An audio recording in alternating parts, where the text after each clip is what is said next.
Doctor Tahir al-Qadri کہہ رہے ہیں کہ شیعہ علماء جھوٹ بولتے ہیں، شیعہ ذاکرین جھوٹ بولتے ہیں، شیعہ علماء اور ذاکرین منبر پہ بیٹھ کے جھوٹی روایتیں سناتے ہیں، لوگوں کو رلاتے ہیں، کوئی بی بی پہ ظلم نہیں ہوا۔ ہم نے 40 سنی عالموں کی کتابیں کھول کھول کے دکھائیں، سوشل میڈیا پر 32 منٹ کا کلپ ہمارا موجود ہے، جا کے سرچ کر لیجئے، ان بچوں کو نظر آ جائے گا۔ مجھے 1 سال گزر گیا ہے، انہی ایام میں پچھلے سال ہم نے وہ دلائل دیے تھے، اب تک کوئی جواب نہیں دے پایا۔ جواب دو ہمیں کہ تمہاری کتابیں نہیں ہیں تو کس کی کتابیں ہیں؟ ایک کتاب میں تو یہ لکھا ہے کہ اِنَّا قَدْ رَفَضَ فُلَانٌ، وہاں نام لکھا ہے، میں نام نہیں لے رہا، اِنَّا قَدْ رَفَضَ فُلَانٌ بَطْنَ فاطمہ حَتَّى اِسْقَطَتْ مُحْسِنَا، فلاں نے سیدہ پہ لات ماری۔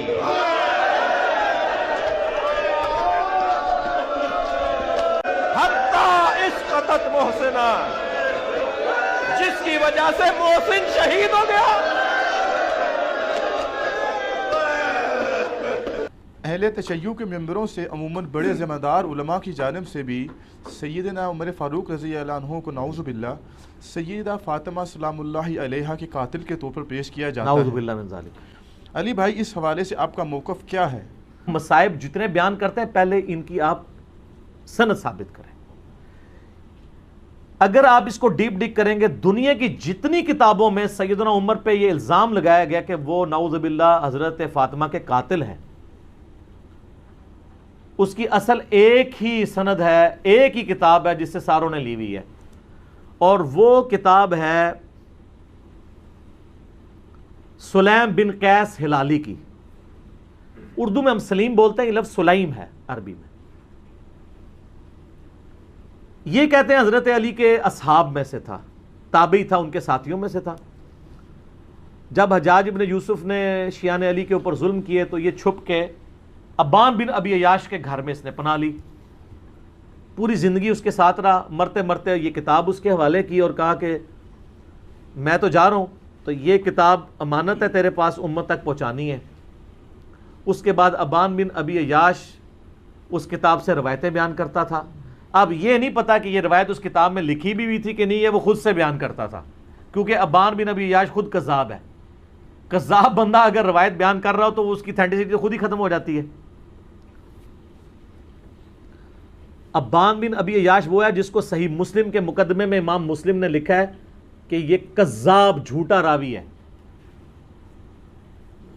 بلکہ 2 تابعین، تبع تابعین آپس میں ملاقات کرتے ہیں تو اور وہ اس کو بتاتا ہے کہ میں نے جو ہے وہ 1000 سے زیادہ حدیثیں ابان بن ابی عیاش سے سنی ہیں، اور وہ کہتا ہے پھر میں نے نبی علیہ السلام کی خواب میں زیارت کی تو آپ نے صرف 5 یا 6 حدیثوں کی تصدیق کی، باقی سب پہ آپ نے فرمایا میری حدیثیں ہی نہیں ہیں۔ ابان بن ابی عیاش کا یہ حال ہے۔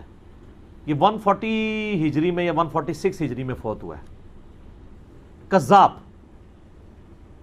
یہ اس نے واقعہ گھاڑ کے بیان کیا ہے۔ دنیا میں جہاں بھی آپ کو واقعہ ملے گا نا، ابان بن ابی عیاش کے حوالے سے ملے گا، اور وہ کہے گا جی مجھے جو کتاب ملی تھی سلیم بن قیس ہلالی کی، اس سے۔ اور یہ نہ سمجھیے گا یہ صرف سنی سے کہہ رہے ہیں کذاب ہے۔ علامہ خوئی جو ہیں اہل تشیع کے، وہ بھی کذاب سمجھتے ہیں اسے۔ شیعہ کے نزدیک بھی جھوٹا راوی ہے، لیکن یہ سودا چونکہ وہ ذاکرین نے بیچنا تھا، اور مجھے دکھ ہے بعض علماء بھی یہ سودا بیچ رہے ہیں شیعہ کے۔ ان کو تو کم از کم شرم و حیا کرنی چاہیے کہ اس کی سند ثابت بھی ہے کہ نہیں۔ پہلے تو سند کے ساتھ واقعہ ثابت کریں، اگلی بات تو بعد میں ہوگی۔ جب ایک چیز ثابت ہی نہیں ہے اور آپ وہ سودا بیچ رہے ہیں اور اتنی بڑی بات کر رہے ہیں، بالکل جھوٹا واقعہ ہے یہ۔ کوئی سیدنا عمر قاتل فاطمہ نہیں ہے، ورنہ مولا علی پوری زندگی کبھی بھی کمپرومائز نہ کرتے۔ مولا علی کو یہ حدیث نہیں پتا تھی، بخاری و مسلم دونوں میں حدیث ہے، فاطمہ میرے جگر کا ٹکڑا ہے، جس نے فاطمہ کو تکلیف دی اس نے مجھے تکلیف دی، اور جس نے فاطمہ کو قتل کیا ہو مولا علی اس کے ساتھ ہوں، اور اپنی بچی کا رشتہ ام کلثوم کا اس کو دے دیں۔ اور یہ وہ چیز ہے جو شیعہ کی کتابوں میں موجود ہے۔ وہ تعویل کرتے ہیں کہ جی وہ زبردستی لیا تھا، انکاری کوئی نہیں ہے۔ ذاکرین انکاری ہو جائے، ذاکرین تو ہے ہی جاہل ہے نا، ان کے پاس تو علم ہے ہی نہیں ہے۔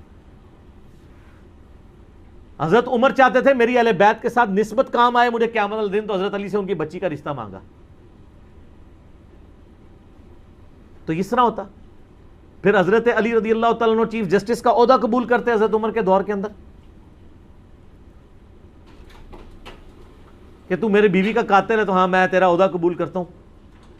اور ناج البلاغہ سے میں نے خطبہ بتایا جنگ قادسیہ میں جانے سے روکا ہی مولا علی نے ہے کہ عمر اگر تو مارا گیا تو پیچھے ہمارا ستیہ ناس ہو جائے گا. ان کی جان کو قیمتی سمجھتے ہوتے, اپنے بیوی کی قاتل, اور بیوی نہیں صرف, جنتی عورتوں کی سردار.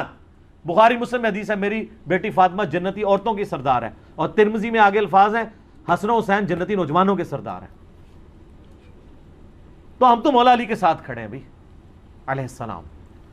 وہ شیخین کے ساتھ رہے, خلفائے ثلاثہ کے ساتھ رہے. میرا یوٹیوب پہ کلپ ہے خلفائے ثلاثہ کی شان مولا علی کی زبانی نہج البلاغہ سے, سنی کتابوں سے نہیں, شیعہ کی نہج البلاغہ سے. لاکھوں لوگوں نے دیکھا ہے, ایچ ڈی کیمرے میں نے سارے خطبات دکھائے ہیں. یہ بالکل جھوٹ ہے کہ وہ نعوذ باللہ سیدہ فاطمہ کے قاتل تھے اور کہتے ہیں دروازہ پھینک دیا. اللہ کے بندو, دروازے تو اس ٹائم ویسے ہی کوئی نہیں تھے. ہاں میں قرآن سے ثابت کرتا ہوں, قرآن میں آیا جب کسی کے گھر جاؤ تو اجازت لو. اعلیٰ ہونا چاہیے تھا دروازہ کھٹکھٹاؤ, کیونکہ اگلے زمانوں میں ابھی بھی گاؤں ایریا میں آپ چلے جائیں تو صرف پردے لٹکے ہوتے ہیں, باہر سے صرف آواز لگاتے ہیں میں اندر آ سکتا ہوں, عورتیں پردہ کر لیں چلے جاتے. اسی لیے تو مسلم شریف میں حدیث آتی ہے نا کہ نبی علیہ السلام کی چارپائی کے نیچے وہ ایک کتے کا پلہ چلا گیا تھا تو حضرت جبرائیل اندر ہی نہیں آئے تھے. تو وہ سگے مدینہ کیسے پہنچ گیا اندر؟ صرف پردہ ہوتا تھا. تو دروازہ کو نہیں گرایا, وہ پردے ہی ہوتے تھے, دروازہ وغیرہ کو نہیں گرایا. یہ بالکل جعلی بات ہے, جھوٹی بات ہے, اور یہ فٹ ان نہیں بیٹھتی ہے. باقی رہ گیا باغ فدق والا مسئلہ, اس کے اوپر بھی میں نے مختصر گفتگو کی تھی کہ یہ مینیجریل ایشو تھا. اس کو اگر آپ اس حوالے سے ویسے لیں گے تو میرے بھائی پھر مسئلہ جو ہے وہ ابو بکر عمر کا نہیں ہے, مسئلہ پھر مولا علی کا بھی بن جائے گا, چاہے وہ امت کے مفاد میں بھی ہو. لیکن مسئلہ بہت بڑا ہے نا, کیونکہ آپ علیہ السلام فرما رہے ہیں جس نے فاطمہ کو تکلیف دی اس نے مجھے تکلیف دی. رسول اللہ کو تکلیف دینے کا معاملہ کہاں تک جاتا ہے؟ چلے الٹیمیٹلی آپ کی بات مان لی کہ انہوں نے امت کے مفاد میں کیا, تو آپ کو امت کا مفاد عزیز نہیں ہے کہ آپ بکواس کرنے بند کر دیں, قیامت کے دن کے لیے چھوڑ دیں.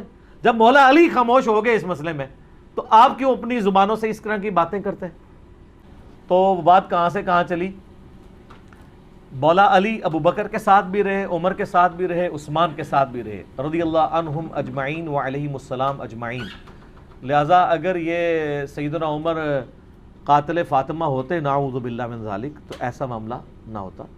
جھوٹ نہ بولا جائے, مصائب کو چسکا لے کے بیان کرنا بغیر سند کے, اور اس میں بالکل علم کی پرواہ نہ کرنا اور جذبات کے ساتھ کھیلنا لوگوں کے, یہ بالکل علمی ظلم ہے.